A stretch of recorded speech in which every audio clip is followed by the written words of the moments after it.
सोप्याकडून अवघडापर्यंतचा प्रवास म्हणजे हळूहळू आसनांचा अभ्यास.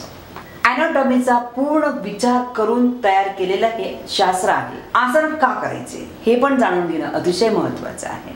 त्यांचं बॅलन्सिंग करण्याचं काम आपण आसनांच्या मार्फत करू शकतो.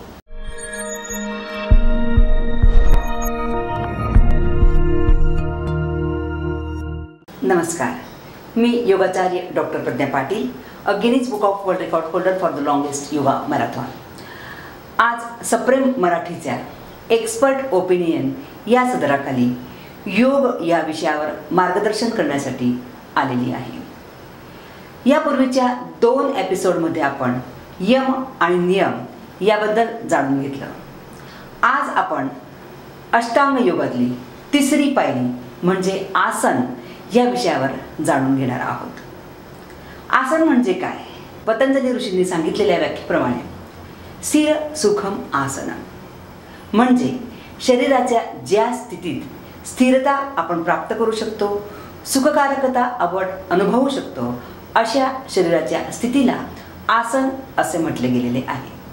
ओढून ताणून खूप त्रास देऊन शरीराची कुठलीही स्थिती घेणे या अभ्यासादरम्यान आपल्याला याची परवानगी नाही आहे. सोप्याकडून अवघडापर्यंतचा प्रवास म्हणजे हळूहळू आसनांचा अभ्यास. म्हणजे हळूहळू सुरुवातीला छोट्या छोट्या क्रिया करायच्या आहे, छोटे छोटे मूव्हमेंट्स करायचे आहे आणि मग हळूहळू हळूहळू आसनांचा अभ्यास आपण सुरू करणार आहोत. आसनांचा अभ्यास का करायचा? खरं पाहायला गेलं तर आपलं योगशास्त्र हे एक शास्त्र आहे, म्हणजे एक विज्ञान आहे. ॲनाटॉमीचा पूर्ण विचार करून तयार केलेलं हे शास्त्र आहे, विज्ञान आहे. म्हणून त्याचा अभ्यासही आपण शास्त्रीय पद्धतीनेच करणं क्रमप्राप्त आहे. जवळजवळ 84,000 आसनांचा उल्लेख आढळतो, परंतु त्यापैकी 84 आसनं ही अतिशय महत्त्वाची आहे, ज्याचा उल्लेख हठपद्धतीमध्ये आढळतो.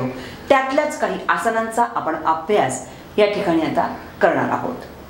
प्रत्येक आसनांचा स्थिती कशी घेणे, कशी सोडणे हे सुद्धा फार महत्त्वाचं आहे. किती कालावधीपर्यंत कमीत कमी आसन ठेवणं गरजेचं आहे हेही तितकंच महत्त्वाचं आहे. जर आपल्याला रिझल्ट पाहिजे असतील, तर परिणाम पाहिजे असतील, तर आसन स्थिती घेणे, आसन स्थिती सोडणे आणि आसन स्थिती टिकवणे हे अतिशय महत्त्वाचं आहे. आणि आसन का करायचे हे पण जाणून घेणं अतिशय महत्त्वाचं आहे. कोणी आसन केले पाहिजे, कोणी आसन नाही केले पाहिजे हेही जाणून घेणं तेवढंच महत्त्वाचं आहे. खरं पाहायला गेलं तर आसनांमुळे आपल्या ज्या ग्लँड्स आहेत, ज्या ग्रंथी आहेत, आपल्या शरीरात एकूण 13 ग्रंथी आहेत, ज्या ग्रंथींमधून स्राव निर्माण होत असतात. ते स्राव म्हणजे हार्मोन्स, आणि त्यांचं बॅलन्सिंग करण्याचं काम आपण आसनांच्या मार्फत करू शकतो. एवढं महत्त्वाचं असं हे शास्त्र आहे. त्यासाठी तो जाणून घेणे, एक्सपर्ट लोकांच्या उपस्थितीत करणे अतिशय महत्त्वाचं आहे. तर आपण आज सुरुवात करणार आहोत आसन. आसनांचा अभ्यास करण्यापूर्वी वेगवेगळ्या मुवमेंट्स करणं अतिशय गरजेचं आहे. प्रोप्रायटरी मुवमेंट्स हे असं त्याचं नाव आहे. आणि ह्या मुवमेंट्स करणं अतिशय जरुरीचं आहे, जेणेकरून तुमचे जे मसल्स आहेत त्यांना जो स्टिफनेस आलेला आहे तो काहीदा त्याच्यात थोडासा फ्लेक्झिबिलिटी डेव्हलप होऊ शकते. त्यानंतर जे जॉईंट्स आहेत ते जॉईंट्स तुमचे फ्री होऊ शकतात आणि एक एनर्जी लेव्हल तुम्ही स्वतःची वाढवू शकतात. आणि त्यानंतर तुम्ही आसनांचा अभ्यास करणं जरुरी आहे. डायरेक्टली आसन करू नये असा सल्ला या ठिकाणी मी देऊ इच्छिते. तर सुरुवात करणार आपण सुरुवातीला स्टँडिंग पोझिशन म्हणजे मधील ज्या काही मुवमेंट्स आहेत त्यांची सुरुवात करणार आहोत.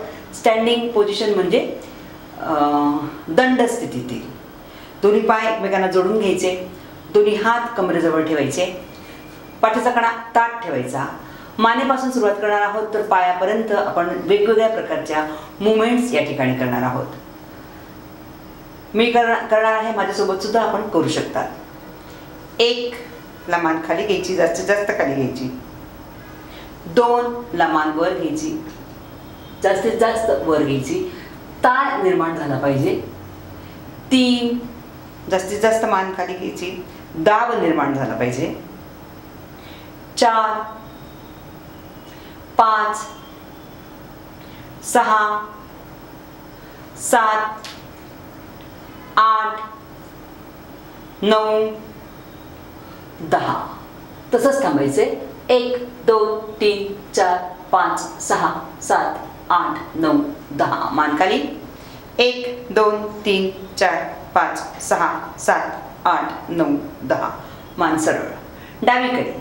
1 2 3 4 5 6 7 8 9 10. तसंच थांबायचं आहे. 1 2 3 4 5 6 7 8 9 10. विरुद्ध बाजूने. 1 2 3 4 5 6 7 8 9 10. मान गोल फिरवायची. Rotation. Rotate clockwise. 1 2 3 4 5. Then rotate anti-clockwise. 1 slowly. 2 3 4 5. Then shoulder. Rotate clockwise. 1 2 3 4 5. Anti-clockwise. 1 2 3 4 5. Then wrist. Mangat. 1 2 3 4 5. Anti-clockwise. 1 2 3 4 5. Elbow. 1 2 3 4 5 6 7 8 9 10. Then fingers. 1 2 3 4 5. Then hand rotation. Rotate clockwise. 1 2 3 4 5. Then anti-clockwise. 1 2 3 4 5. एक हात मागे, एक हात पुढे. 1 2 3 4 5 6 7 8 9 10. विरुद्ध बाजूने 5 वेळा आपण हे करू शकतो. 1 2 3 4 5. ट्विस्टिंग. कमरेत ट्विस्टिंग करायचं आहे. 1 2 3 4 5 6 7 8 9 10. तसंच थांबायचं. जास्तीत जास्त ट्विस्टिंग करायचं. 1 2 3 4 5 6 7 8 9 10. दुसऱ्या बाजूने. 1 2 3 4 5 6 7 8 9 10. डावा हात वर घ्यायचा. 1 2 3 4 5 6 7 8 9 10. तसंच थांबायचं. 1 2 3 4 5 6 7 8 9 10. दुसऱ्या बाजूने. 1 2 3 4 5 6 7 8 9 10. दोन्ही हात वर घ्यायचे. बॅक बेंडिंग जितकं जमेल तितकं. 1 फ्रंट बेंडिंग. दोन्ही पाय एकमेकांना जोडलेले ठेवायचे. 3 4 5 6 7 8 9 10. तसंच थांबायचंय. 1 2 3 4 5 6 7 8 9 10. Up back bending as much as possible. 1 2 3 4 5 6 7 8 9 10. Then rotation.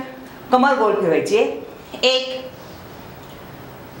2 3 4 5. विरुद्ध बाजूने 1 2 3 4 5. नी रोटेशन. गुडघा 1 2 3 4 5. विरुद्ध बाजूने 1 2 3 4 5. Then uncle 1 2 3 4 5 6 7 8 9 10. 1 2 3 4 5 6 7 8 9 10. तसंच थांबायचं आहे. 1 2 3 4 5. 1 2 3 4 5. दोन्ही पायात अंतर ठेवायचे. 1 ते 1.5 फुटाचं. परत ट्विस्टिंग. 1 2 3 4 5 6 7 8 9 10. तसंच थांबायचं. 1 2 3 4 5 6 7 8 9 10. दुसऱ्या बाजूने 1 2 3 4 5 6 7 8 9 10. Finger hold. स्ट्रेचिंग. 1 2 3 4 5. तसंच थांबायचंय. 1 2 3 4 5 6 7 8 9 10. 1 2 3 4 5 6 7 8 9 10. होल्ड. 1 2 3 4 5 6 7 8 9 10. दुसऱ्या बाजूने 1 2 3 4 5 6 7 8 9 10. Again twisting. 1 बॅक बेंडिंग करायचं. 2 3 4 5 6 7 8 9 10. होल्ड. 1 2 3 4 5 6 7 8 9 10. दुसऱ्या बाजूने 1 2 3 4 5 6 7 8 9 10. डावा हात खांद्यावर ठेवायचा. उजवा हात कमरेवर ठेवायचा. उजव्या पायाचा गुडघा डाव्या हाताच्या कोपराला लावायचा. 1 2 3 4 5. विरुद्ध बाजूने 1 2 3 4 5. दोन्ही हात एकमेकांना समांतर. 1 2 3 4 5 6 7 8 9 10. रिलॅक्स. अजून जास्त अंतर घ्यायचं दोन्ही पायांमध्ये. जवळजवळ 4 ते 4.5 फूट. 1 2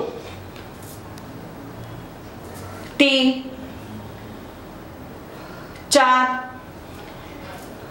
5 6 7 8 9 10.